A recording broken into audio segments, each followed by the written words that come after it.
আমরা 1947 সালে প্রকৃত স্বাধীন ছিলাম। স্বাধীন মানচিত্র নিছি। পাকিস্তানের পিছনে, পাকিস্তান তৈরির পিছনে বাঙালিদের, বাংলাদেশিদের অবদান বেশি। পাঠান পাঞ্জাবিদের চেয়ে আমরা বেশি মরেছি সেদিন, ঠিক নয় কি? পাকিস্তানেরা হিসাব করে। আমি দক্ষিণ কোরিয়া গেছিলাম, পাকিস্তানের এক দোকানে ঢুকছি সিম কিনবো। ওরা দেখেই কয়, হ্যাঁ হ্যাঁ হ্যাঁ ভাই, हमारे इमरान खान साहब ने कहा कि 47 में आप लोगों ने ज्यादा कुर्बानी दी পাকিস্তান তৈয়ার করনে में। আপনারা পাকিস্তান তৈরিতে আপনাদের বেশি অবদান ছিল আমাদের চেয়ে। তো সেটা স্বাধীন ছিল না? কি ছিল সেটা? স্বাধীন ছিল না? ও ভাইরা, একটা সোজা রেখারে যদি আবার সোজা করে তখন বাঁকা হয়ে যায়। তুমি স্বাধীন করতে গেছে, 71-এ কি করছো? এটা দেশ তো স্বাধীনই ছিল। আমরা 71-এ আমরা কি মুসলমান তো পরাধীন হয় বেঈমানের হাতে, ঠিক না? এটা আরেকবার কমু আপনার করে। ওয়াজ শুরু হয়েছে তো 71-এর ওয়াজ ভালো করে করবো। 16ই ডিসেম্বর বিজয় দিবস না কালো দিবস, সিরাজ শিকদার কালো দিবস পালন করছে। কারণ তুমি, পাকিস্তান ছিল স্বাধীন দেশ, তুমি দিয়ে দিলে অরোরারে, হিন্দুদেরকে দিয়ে দিছে লিখিত আত্মসমর্পণের দলিলে এই মানচিত্রটা আত্মসমর্পণ দলিলে দিয়ে দিছে অরোরা, ভারতের সেনাপতিরে। তাইলে সিরাজ শিকদার এই জন্য কালো দিবস পালন করেছে। এটা রাইট ছিল, ইতিহাসের আলোকে সত্য ছিল। এটা আসবে। আসল মিথ্যুকদের 71-এর প্রজন্মর চেয়ে আমাদের এই 24-এর প্রজন্ম হাজার হাজার গুণ শ্রেষ্ঠ প্রজন্ম ইনশাআল্লাহ। আমি দেখেছি, আমি 71-এর প্রজন্মকে দেখেছি কতটা বেনামাজি, বেকালামি, বেতরিবত, জুয়ারি, মদারি আর এইসব, এগুলির মধ্যে কোনো আল্লাহ আলাম 2-4টা বাদে গণহারে দেখছি ওরা ইসলাম বিদ্বেষী, বেনামাজি। ইসলামের কথা শুনলেই, আলিম ওলামা দেখলেই ওরা, ওদের গায়ে আগুন লাগতো। এরকম 71-এর প্রজন্ম ছিল এরকম। ওরা এই দেশটাকে স্বাধীনতার নামে পরাধীন করে দিছিল, বুঝছেন না? আর 24-এর এই যে প্রজন্মটা, এই যে পোলাপাইন গুলি, আমার ক্যালকুলেশন আমি বলবো আজ ইনশাল্লাহ 71 সালে কি দেখেছি আর 24-এ আমাদের এই শিশুরা কতটা দেশপ্রেমিক ওরা, আলহামদুলিল্লাহ, কতটা তারা মুসলমানের বাচ্চা হিসাবে গোটা বিশ্বে বাংলাদেশের মুখ উজ্জ্বল করেছে, সারা পৃথিবীর মুসলিম জাতির মুখ উজ্জ্বল করেছে, সারা পৃথিবীর সকল মজলুম জাতির মুখ উজ্জ্বল করেছে তারা। ভারতের ব্যক্তিগত শত্রু না, ভারতের কুকর্মের শত্রু। তোমাদের কোন গরজ পড়ছে আমাদের পিলখানার 57 অফিসার সহ 76 জনকে এইভাবে বাংলাদেশে ঢুকে খুন করবা? হ্যাঁ, কেন খুন করলা? তোমরাই তো করাইছো। আজকে তো বিডিআর কমিশনের রিপোর্ট আমরা পেলাম, সত্য রিপোর্ট পাইলাম। আমরা তখনই বিশ্বাস করতাম। সেই 9 ফেব্রুয়ারি 2009-এর আমি ওই দিন একেবারে পিলখানার সম্ভবত 2-3 কিলোমিটার রেঞ্জে ছিলাম, কাছেই। এক জুমা পড়াইতে গেছিলাম, না জানি কোন প্রোগ্রামে গেছিলাম, পাশে খালি গুলির শব্দ শুনতেছি। আমরা তখনই বুঝছি যে এটা তো দাদা বাবুদের কাজ। এখন তো তাই তো বাইর হইছে। তো ভারত, তুমি মনে করো না অন্যায় করে 24 পরবর্তী পৃথিবীতে বাঁচতে পারবা? তোমার কদ্দুর ক্ষমতা, আমার আল্লাহর ক্ষমতা। তোমার মতো 100,000 ট্রিলিয়ন যদি ভারত হয়, এক কোন ফায়াকুনের লাগে তুমি ধুলিস্যাৎ হয়ে যাবে, ঠিক নয় কি? আমরা সেই আল্লাহর শক্তি দিয়া কথা বলি নাকি? সামনে তাকবীর লাগবে, যুদ্ধ আইতেছে, নির্বাচন না, যুদ্ধ আইতে আছে। কি আইতে আছে? যুদ্ধ। আমরা বিজয়ী আছি ভাই, জুলাই বিপ্লব করেছি, আমরা বিজয়ী আছি। আমাদের সরকার, ইউনিট সরকার আছে, বিজয়ী সরকার আছে, ঠিক না? ভারত চাচ্ছে নির্বাচন একখান ঘটাইয়া আবার ফ্যাসিবাদী কোনটারে বসানো যায় কিনা, ঠিক না বে ঠিক? অতএব আগে সংস্কার, তারপরে হলো নির্বাচন, ঠিক না? হ্যাঁ ইউনুস সাহেব, আমরা আপনার সাথে আছি ইনশাআল্লাহ, এবং একলা নাই, আল্লাহকে সাথে নিয়ে আছি ইনশাআল্লাহ, ঠিক নয় কি? ও মিয়া, নামাজের টাইম হয়েছে, ইমাম সাহেব আল্লাহু আকবার দিয়ে তাকবীরে তাহরিমা দিয়ে নামাজ শুরু করছে। এখন আপনার হলো ওযু করবেন, পেশাবের চাপ এই অবস্থায়, 2 নম্বরের চাপ এই অবস্থায়। এখন আপনি মসজিদে ঢুকলে মসজিদ সুদ্ধা নাপাক করে ফেলার একটা সমস্যা হইতে পারে না? আপনি কি তাড়াতাড়ি ওযু করে নামাজে যাবেন, না আগে ওয়াশরুমে যাবেন? ফরজ কোনটা? হ্যাঁ, আগে সংস্কার, আগে কি? আগে কি? তো পেটে যে ময়লা থাকে, এর চেয়ে বড় ময়লা হলো চোর, ভোট চোর, টাকা চোর, ডাকাত, যেগুলি আমাদের 15 বছর পর্যন্ত আমাদের রায়, আমাদের ভোট সব টাকাও চুরি করছে, ভোটও চুরি করছে, দেশও চুরি করছে। কি যে গোপন চুক্তি করে কি যে রেখে দিছে, সামনে তো বাইর হইবে বলে, ঠিক না ঠিক? তো আগে তো নির্বাচন কমিশন সহ নির্বাচনী পুরা চেইনটাকে চোর মুক্ত করতে হবে, ঠিক না? হ্যাঁ, ভারতীয় দালাল থেকে মুক্ত করতে হবে। ভাই, আমরা ভারতের ব্যক্তিগত শত্রু না, ভারতের কুকর্মের শত্রু। তোমাদের কোন গরজ পড়ছে আমাদের পিলখানার 57 অফিসার সহ 76 জনকে এইভাবে বাংলাদেশে ঢুকে খুন করবা? হ্যাঁ, কেন কেন খুন করলা? তোমরাই তো করাইছো। আজকে তো বিডিআর কমিশনের রিপোর্ট আমরা পেলাম, সত্য রিপোর্ট পাইলাম। আমরা তখনই বিশ্বাস করতাম। সেই 9 ফেব্রুয়ারি 2009-এর আমি ওই দিন একেবারে পিলখানার সম্ভবত 2-3 কিলোমিটার রেঞ্জে ছিলাম, কাছেই। এক জুমা পড়াইতে গেছিলাম, না জানি কোন প্রোগ্রামে গেছিলাম, পাশে খালি গুলির শব্দ শুনতেছি। আমরা তখনই বুঝছি যে এটা তো দাদা বাবুদের কাজ। এখন তো তাই তো বাইর হইছে। তো ভারত, তুমি মনে করো না অন্যায় করে 24 পরবর্তী পৃথিবীতে বাঁচতে পারবা? তোমার কদ্দুর ক্ষমতা, আমার আল্লাহর ক্ষমতা। তোমার মতো 100,000 ট্রিলিয়ন যদি ভারত হয়, এক কুন ফায়াকুনের লাগে তুমি ধুলিস্যাৎ হয়ে যাবে, ঠিক নয় কি? আমরা সেই আল্লাহর শক্তি দিয়া কথা বলি নাকি? কুকর্ম, লিল্লাহে তাকবীর, নারায়ে তাকবীর। আল কোরআনের আলো,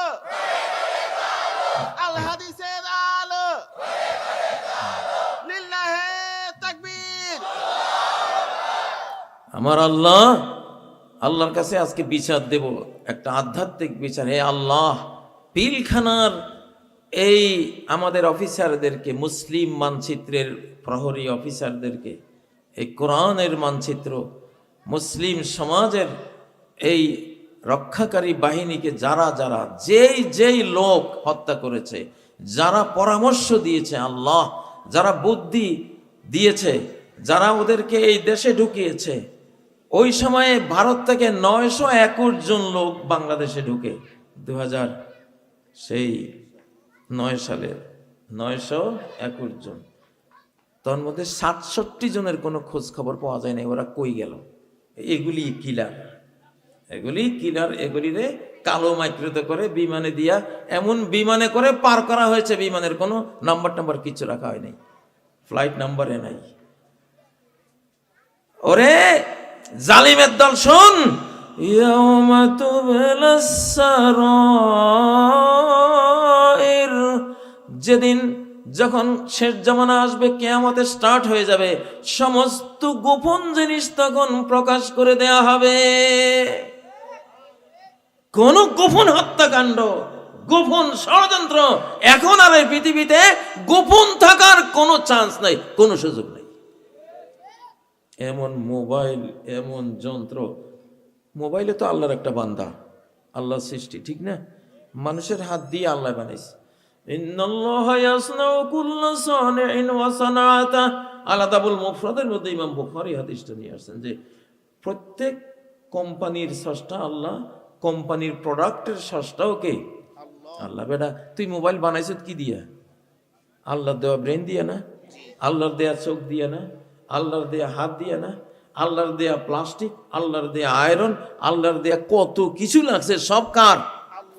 তাইলে মোবাইলের স্রষ্টা, মূল স্রষ্টা কে? ইয়াউমা তুবলাস সারাইর, শেষ জামানা, কিয়ামতের যখন স্টার্ট হবে, কিয়ামত তো 1400-1450 বছর আগে, নবীজি আখিরি জামানার নবী, শেষ জামানার নবী, কিয়ামতের পূর্বক্ষণের নবী। উনি যেদিন পৃথিবীতে নবী হয়েছেন, তখন থেকে কিয়ামতের স্টার্ট। দিন যত যাবে কোনো কিছুই প্রকাশ ছাড়া থাকবে না, সব বেরিয়ে আসবে। কামালের কুকীর্তি এখন বেরিয়ে আসতেছে না? হাসিনা কি বলছিল তারে মোবাইল রেকর্ডে বেরিয়ে আসতেছে না?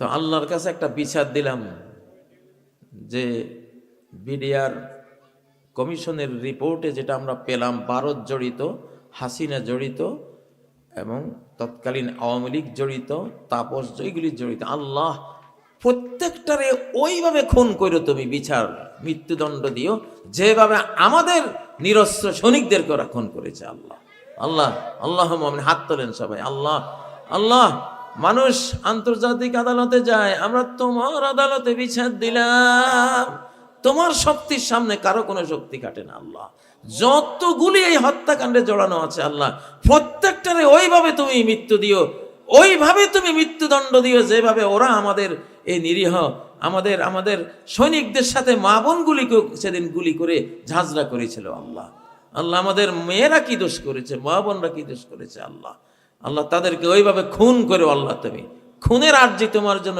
তোমার কাছে দিলাম, কারণ তুমি বলেছো ইন্নান নাফস আন নাফসু বিন নাফস, জানের বদলা জান। আল্লাহ তুমি এটা কবুল করো। সাল্লাল্লাহু তাআলা আলা খায়রি খালকিহি মুহাম্মাদিন ওয়া আলা আলিহি ওয়া সাহবিহি আজমাইন। ডক্টর ইউনূস সাহেব, কোনো ভয় নাই, আপনি, এটা ন্যায়ের যুগ, এটা সত্যের বিজয়ের যুগ ইনশাআল্লাহ, এটা মানবতার বিজয়ের যুগ শুরু হয়েছে। আমরা কারোর সাথে ব্যক্তিগত শত্রুতা করি না, করার দরকারও নাই। আমরা জুলুমের সাথে শত্রুতা করি, ঠিক নয় কি? কেন তুমি খুন করবে, কেন তুমি জুলুম করবে? জুলুম করলে তোমার জুলুমের বিরুদ্ধে গোটা বিশ্বকে আমরা জানাবো, ফরিয়াদ দেব, বিজ্ঞপ্তি দেব রব্বুল আলামিনের কাছে, এইটার ওনার আদালতে নালিশ জানিয়ে দেব ইনশাআল্লাহ, ঠিক নয় কি? নালিশটা দিলাম তো ইনশাআল্লাহ ফল দেখবেন ইনশাআল্লাহ, এমনি যাবে না। কারণ আল্লাহ নবী বলেন ওয়াত্তাকি দাওয়াতাল মাজলুম, মাজলুমদের দোয়া না, মাজলুমদের বদদোয়া সম্বন্ধে বড়ই সতর্ক থেকো, মাজলুমের বদদোয়াকে ভয় করো। ফাইন্নাহু লাইসা বাইনাহু ওয়া বাইনাল্লাহি হিজাব, মাজলুম আর আল্লাহর মাঝখানে কোনো পর্দা নাই।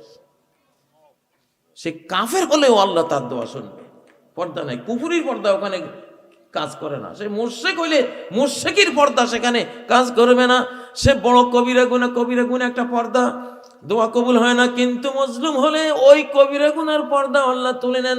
তুই মজলুম হয়েছিস আমার সাম্রাজ্যে, আমি ইনসাফের শাহনশাহ, আমি তোর সাহায্য করব। চেঙ্গিস খানের মতো বেঈমানে দোয়া করছিল মুসলমান খারিজম শাহের বিরুদ্ধে, আল্লাহ চেঙ্গিস খানের দোয়া কবুল করেছে।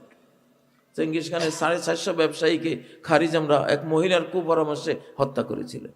আল্লাহ তাআলা জালিম সরকারকে সাহায্য করেন না, জালিম দেশকে সাহায্য করেন না, সেটা মুসলমান হলেও। আর মজলুমকে তিনি সাহায্য করেন বেঈমান কাফের হলেও। বেঈমান তা আমাদের এই 76 জন, তারা কি বেঈমান ছিল? তারা তো একই তো মুমিন ছিল, দ্বিতীয়ত মজলুম ছিল। আমরা গোটা জাতিটাই মজলুম, ঠিক নয় কি? গোটা জাতিটাই মজলুম। ও ভাইয়েরা, তো পৃথিবী আর এসব জুলুমের ভারটা বহন করতে পারছে না। ওই বড় জালিমকে আল্লাহ ধরেছেন, পাতি জালিমেরা আমরা সবাই শুধরে যাইতে হবে ভাই। আমরা সবাই পাতি জালিম না? এই যেখানে যারা আছে আমরা সবগুলি কিন্তু জালিম, কোনো না কোনো ভাবে কারো না কারো উপরে জুলুম করতেছি না? মায়ের সেবা না দিলে মায়ের উপরে জুলুম, ঠিক না? সন্তানকে কোরআন শিখাতে হবে, কোরআন শিখাই না। হ্যাঁ, সন্তানকে নিয়ে মদ খায় বাপে, এরকম বাপও তো আছে না নাকি? জুলুম না? এই সন্তান নিষ্পাপ শিশু, ফেরেশতার মতো একটা শিশুরে তুমি ধ্বংস করে দিলা, জাহান্নামের পথে নিয়ে গেলা, ঠিক নয় কি? ও ভাইয়েরা, বাংলাদেশকে এখন পবিত্রকরণ করতে হবে, শুদ্ধিকরণ করতে হবে। এই পাবনা, এটা কি বেলকুচি? এই বেলকুচি বেল মানে তো বেলে, কুচি মানে কি? কুচি কোন ছোট ছোট কইরা, যাই হোক আপনারা কি যেন নাম রাখছেন জানি না। তো আল্লাহ তাআলা এই বেলকুচির মানুষকে জুলুম থেকে আল্লাহ তাআলা পরিত্রাণ দান করেন। কোনো জুলুম করবেন না। আল্লাহর হকে নামাজ না পড়লে আল্লাহর উপর জুলুম।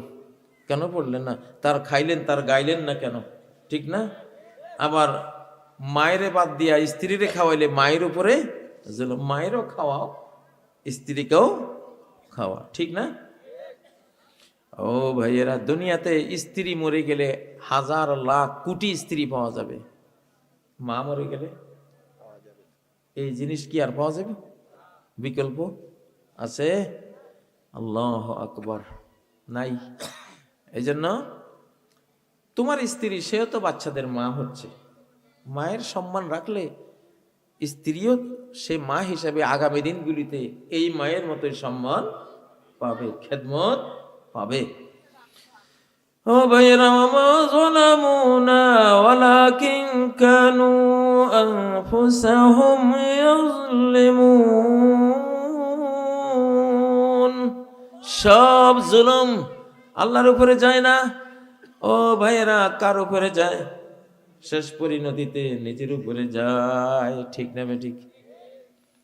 ও ভাইয়েরা, 1947 সালে 14 আগস্ট রমজানের 27 তারিখ ছিল, লাইলাতুল কদর ছিল। সেই দিন এই পাকিস্তান আমরা যুদ্ধ করে নিছি দ্বিজাতি তত্ত্বের ভিত্তিতে, দুই জাতি, টু নেশন থিওরি।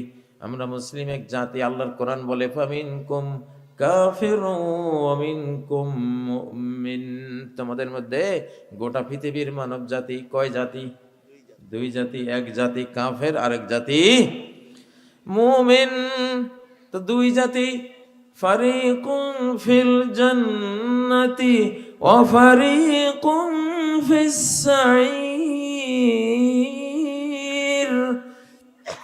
এই দুই জাতির কাফের জাতি নিচে যাবে জাহান্নামে, জাহান্নাম নিচে, আমাদের মাটির নিচে।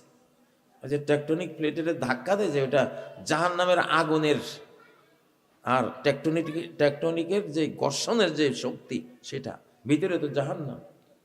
জাহান্নাম লোহা গলে পানির মতো উথলাচ্ছে নিচে, আর জান্নাত হলো সাত আসমানের উপরে। তো দুনিয়াতে দুইটাই জাতি, এক জাতি জান্নাতে, আরেক জাতি জাহান্নামে। এক জাতি মুমিন, সে জান্নাতে, আরেক জাতি কাফের, সে জাহান্নামে। তো এই টু নেশন থিওরি কোরআনের থিওরি, ঠিক না? একটা হলো ডানপন্থী ইমানদাররা, আর একটা হলো আমাদের দেশে বাম কতগুলি আছে না, এগুলি আসলে আসলে নামে কামে এরা বাম, বেঈমান না, নাস্তিক না বামগুলি, নাকি বামের কোনো অন্য ব্যাখ্যা আছে? বামপন্থী তো ওই যে কমিউনিস্ট, এটা হাবিজাবি, ওরাই তো বাম। তো ডানপন্থী আমল নামা ডানে আসবে, ডান হাতে আসবে। দোয়া করেন, আল্লাহ আমাদের ডান হাতে আমল নামা দিও। وَأَمَّا مَنْ أُوتِيَ كِتَابَهُ بِيَمِينِهِ, যার আমলনামা ডান হাতে আসবে, فَسَوْفَ يُحَاسَبُ حِسَابًا يَسِيرًا, তার খুব সহজ হিসাব নেওয়া হবে। খুব সহজ হিসাব কি? এই তোমার আমলনামা দাও, দিছি না, ও আচ্ছা যা, মানে খুলবে না, এটা এটা জারাকাতা করবে না, অনুসন্ধান করবে না যে কোন দিন নামাজ, জোহর নামাজ এই দিন দেরি হয়েছে কা, ওই দিন আসর নামাজ এত তাড়াতাড়ি উক্ত না হইতে পড়ছো কা, এরকম খোলাখুলি করবে না। হিসাবাই আছে, তুমি ভালো মানুষ জানা আছে, আমল নামা দিব, যাও জান্নাতে চলে যাও। আল্লাহু আকবার।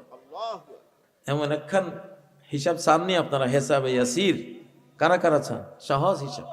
আল্লাহুম্মা হাসিবনা হিসাবান ইয়াসিরা, আল্লাহ সহজ হিসাব দেন, আল্লাহ সহজ হিসাব। হাত নামান। ও ভাইয়েরা, তাহলে আমরা 1947 সালে প্রকৃত স্বাধীন ছিলাম, স্বাধীন মানচিত্র নিছি। পাকিস্তানের পিছনে, পাকিস্তান তৈরির পিছনে বাঙালিদের, বাংলাদেশিদের অবদান বেশি। পাঠান পাঞ্জাবিদের চেয়ে আমরা বেশি মরেছি সেদিন, ঠিক নয় কি? পাকিস্তানেরা হিসাব করে। আমি দক্ষিণ কোরিয়া গেছিলাম, পাকিস্তানের এক দোকানে ঢুকছি সিম কিনবো, ওরা দেখেই কয় হ্যাঁ হ্যাঁ হ্যাঁ ভাই, हमारे इमरान खान साहब ने कहा कि 47 में आप लोगों ने ज्यादा कुर्बानी दी पाकिस्तान तैयार करने में, আপনারা পাকিস্তান তৈরিতে আপনাদের বেশি অবদান ছিল আমাদের চেয়ে। তো সেটা স্বাধীন ছিল না? কি ছিল সেটা? স্বাধীন ছিল না? ও ভাইরা, একটা সোজা রেখারে যদি আবার সোজা করে তখন বাঁকা হয়ে যায়। তুমি স্বাধীন করতে গেছে, 71-এ কি করছো? এটা দেশ তো স্বাধীনই ছিল। আমরা 71-এ আমরা কি মুসলমান তো পরাধীন হয় বেঈমানের হাতে, ঠিক না?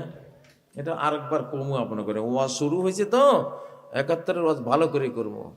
16ই ডিসেম্বর বিজয় দিবস না কালো দিবস, সিরাজ শিকদার কালো দিবস পালন করছে। কারণ তুমি, পাকিস্তান ছিল স্বাধীন দেশ, তুমি দিয়ে দিলে অরোরারে, হিন্দুদেরকে দিয়ে দিছে লিখিত আত্মসমর্পণের দলিলে, দলিলে এই মানচিত্রটা আত্মসমর্পণ দলিলে দিয়ে দিছে অরোরা, ভারতের সেনাপতিরে।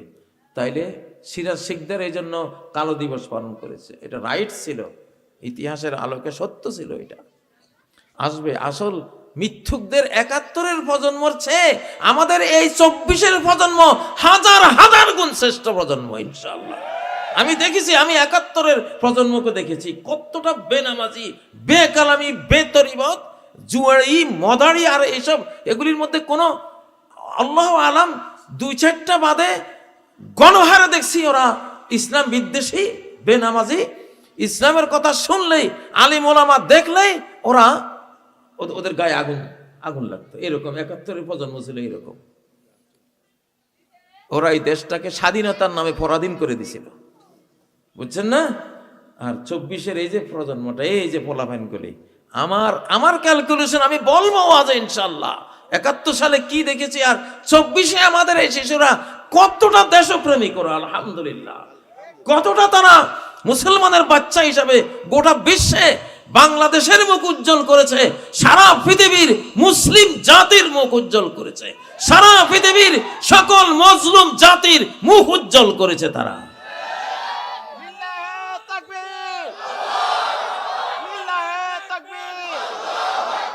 আল কোরআনের আলো, আল হাদিসের আলো, লিল্লাহে তাকবীর। ও ভাইরা, তো আমরা বলতেছি আমাদের কারোর সাথে কোনো ব্যক্তিগত শত্রুতা নাই। আমরা কাজের সাথে মিত্রতা করি, কাজের সাথে শত্রুতা করি। ভারতের ব্যাপারেও তো অমুসলিম মুশরিকদের ব্যাপারে কোরআনে এটাই বলা আছে, লা ইয়ানহাকুমুল্লাহু আনিল্লাযীনা লাম ইউকাতিলুকুম ফিদ-দীন। হবে সব বাইর করেন সূরা মুমতাহিনার আয়াত। আল্লাহ তোমাদেরকে ওই বেঈমানদের সাথে ইনসাফের আচরণ করতে বাধা দেন না, যারা ধর্ম নিয়ে তোমাদের বিরুদ্ধে যুদ্ধ করে না, ধর্ম নিয়ে তোমাদের বিরুদ্ধে যুদ্ধ করে না, তোমাদের ইসলাম পালন করতে তারা তোমাদেরকে বাধাগ্রস্ত করে না। তোমাদের ধর্মে গরু হালাল, গরু খাইতে কোনো বাধা দেয় না। এরকম যদি তোমাদের পাশে কোনো অমুসলিম মূর্তি পূজারী থাকে, তাদের সাথে ন্যায্য আচরণ করো, কোনো সমস্যা নাই। লা ইয়ানহাকুমুল্লাহু আনিল্লাযীনা লাম ইউকাতিলুকুম ফিদ-দীন ওয়া লাম ইউখরিজুকুম মিন দিয়ারিকুম। তোমাদেরকে তোমাদের ঘর বাড়ি থেকে দেশান্তর করে না।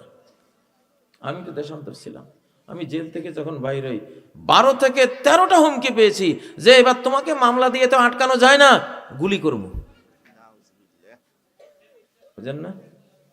তখন চিন্তা করলাম, হযরত মুসা আলাইহিস সালাম যেমন সাময়িকভাবে দেশ ছাড়ি চলে গেছেন, এটা সুন্নাতুল আম্বিয়া, খামাখায় এদের সাথে আমার এখন শক্তি নাই। আমি যেদিন শক্তি পাবো, দরকার হলে ইমাম মাহদী পর্যন্ত অপেক্ষা করে ওনারা নিয়ে আবার বাংলাদেশে ঢুকবো, এই জিদ নিয়ে আমি গেছিলাম। আল্লাহ কয়, কাজী তোরে এতদিন ভোগাইতাম না, তুই আয় ইনশাআল্লাহ। আল্লাহ নিয়ে আসছে। হবে ভাইয়েরা, আমাদের নজর জমিনের কোনো শক্তির আমরা কোনো পরোয়া করি না। আমাদের হাসবুনাল্লাহু ওয়া নি'মাল ওয়াকিল হাতে আছে না। আর সাথে আমাদের ডক্টর ইউনূস সাহেব J-10C আনতেছেন, তারপরে ঠান্ডার ওই যে F-17 ঠান্ডার যুদ্ধ বিমান আনতেছেন, তুরস্কেরটা আনতেছেন ইনশাআল্লাহ। ধন্যবাদ। একটা মুসলিম, আমরা কাউকে আক্রমণ করতে যাব না, কিন্তু আমাদের তো একটা আত্মরক্ষার অধিকার আছে না নাই? আছে না নাই? আমরা ডিফেন্ডার্স প্যারাডাইস, আমরা হলাম এটা প্রতিরোধ যুদ্ধের জান্নাতুল ফেরদাউস হলো এই বাংলাদেশ ইনশাআল্লাহ। আমাদের বিমান বাহিনীকে বলছি, আকাশ যুদ্ধে যাবেন, আকাশ যুদ্ধে আমাদের আশপাশে যে বেঈমানরা আমাদের হুমকি দেয়, মারবে বলে, ওরা স্থল যুদ্ধে কিছু পারতে পারে, আকাশ যুদ্ধে পারবে না, জলযুদ্ধেও পারবে না। কারণ ওদের মাটিয়া মাহবুদ এটা থাকে ওই যে স্থল অঞ্চলে, ছোট ছোট মাহবুদ এগুলি। তো দুনিয়াতে যে যেটা পূজা করে, আল্লাহ কইছে যে তোরে আমি খাওয়ামু, তোরে বাঁচামু মাটিতে, কিন্তু আকাশের এরিয়াটা আল্লাহর। এই জন্য দেখেন ওদের বিমান আকাশে গিয়া প্রায় সময় মায়ের খায়। আমি কি এটা আল্লাহর মায়ের? কার মায়ের? এটা আকাশে আল্লাহর এরিয়া ঢুকছত কা? তোর মাহবুদের এরিয়া তো জমিনের শেষ, ঠিক না বে ঠিক? তুমি তো আকাশের মাহবুদের পূজা করো না। আল্লাহ কোরআনে সূরা সাদের 10 নম্বর আয়াতে বলছেন, ফালিয়ারতাকু ফিল আসবাব। বাংলাদেশের বিমান বাহিনীকে বলছে, শোনো আল্লাহ কি বলছে, যদি ক্ষমতা থাকে তো আকাশে আয়। তোরা যারা আমারে মানুষ না, আমারে সেজদা দিস না, ক্ষমতা থাকলে কোথায় আয়? আকাশে আয়। ফেরাউন গেছিল তো টাওয়ার বানাইয়া আকাশে, কিছু করতে পারছে? নমরুদও গেছিল টাওয়ার বানাইয়া। ইয়াজুজ মাজুজ তো উপরের দিকে তীর মারবে, দে আল্লাহকে একটা তীর মাইরা দেই। কত trillion trillion trillion light years উপরে আল্লাহ, আর তীর মারে, ও তীর তো মিয়া 1 কিলোমিটারও যায় না, না 1 কোটি কিলোমিটার গেল। তো আর আল্লাহর যে নূর, আল্লাহর যে জ্যোতি, লাউ কাশাফাহু লাআহরাকাত সুবহাত ওয়াজহি মান তাহা ইলাইহি বাসারুহু মিন খালকিহি। আল্লাহর চেহারার জ্যোতি এত, এমন জ্যোতি, এত ক্ষমতাময় জ্যোতি আল্লাহর চেহারার মধ্যে। যদি এই নূরের পর্দা সরাই দেয়, গোটা মহাবিশ্ব আল্লাহর রূপে জ্বলে পুড়ে ছাই ভস্ম হয়ে উধাও হয়ে যাবে। সেই আল্লাহরে তুমি কেমন আশ্রয় মানলে? আল্লাহর চেহারার রূপে তো তুর পাহাড়ের মতো নাই হয়ে যাবে, ঠিক না ঠিক? ও মুসলমান, কেমন আল্লাহর ইবাদত করি আমরা? আল্লাহু আকবার, নারায়ে তাকবীর। বাংলাদেশ বিমান বাহিনী, আকাশে তোমরা সেরা হবা ইনশাআল্লাহ, কারণ আকাশে কোনো মূর্তি পূজারীর কোনো ক্ষমতা নাই। বিশ্বের সর্বশ্রেষ্ঠ বিমান নিয়ে উঠলেও মাইর খাবা, কারণ আল্লাহর এরিয়া। কার এরিয়া? এরিয়া সবগুলি আল্লাহর, কিন্তু জমিনে আল্লাহ তাআলা মরণ পর্যন্ত তোমারে সুযোগ দিয়েছে, কিন্তু আসমানে সুযোগ নাই। আসমানে কি আছে? হাফেজ সাহেব আছে চারপাশে দি, ফাতবাহু শিহাবুন সাকিব। আকাশের দিকে শয়তানি করতে হবে, একেবারে মঙ্গল আর শনির বেল থেকে শেল মাইরা দেবো। শেহাবুন সাকিব, সেলিং। দেখেন না রাত্রে তারা ছোটে কিভাবে, বিদ্যুৎ গতিতে তারা ছুটে না, এগুলি শেল শয়তান রে মারে। তোরা তো শয়তান, ওগুলি জিন শয়তান, তোরা মানুষ শয়তান। তোরা বিমান নিয়ে শয়তানি করবি আকাশে, আল্লাহ ছেড়ে দেবে? মাঝে মধ্যে দিবে একটা মায়ের, মায়ের খাইয়া জমিনে পড়বি, বুঝেন না?